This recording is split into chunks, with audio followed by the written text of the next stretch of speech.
જય શ્રી રામ। હું ડોક્ટર સીમા પટેલ। ગત થોડા દિવસ અગાઉ સુરેન્દ્રનગરના વઢવાણ ગામમાં રહેતો એક મુસ્લિમ યુવક જેનું નામ અકીલ તીમ હોય તે ખાસ એજન્ડા ઉપર એટલે કે લવ જિહાદ ઉપર પોતાનું એક ચક્ર ગતિમાન કરેલું છે, જેમાં હિન્દુ સમાજની દીકરીઓને ભોળવીને એ પોતે ભગાડી લઈ જતો હોય છે।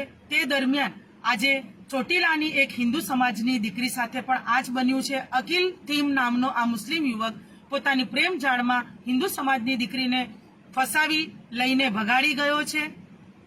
આ સંદર્ભે તમામ હિન્દુ સંગઠનો સુરેન્દ્રનગરના એસપી સાહેબને આવેદનપત્ર પાઠવવામાં આવ્યું છે અને એસપી સાહેબને એક જ માંગ કરી છે કે જલ્દીથી જલ્દી આના ઉપર કાર્યવાહી કરવામાં આવે અને હિન્દુ સમાજની દીકરીને ઘર વાપસી કરવામાં આવે। જો શોર્ટ ટાઈમની અંદર થોડા સમયોની અંદર જો દીકરી સુસુરક્ષિત પોતાના ઘરે પાછી ફરે નહીં તો તમામ હિન્દુ સંગઠનો દ્વારા ઉગ્ર આંદોલન કરવામાં આવશે અને ગાંધી ચિંધ્યા માર્ગે જાશું। જય શ્રી રામ।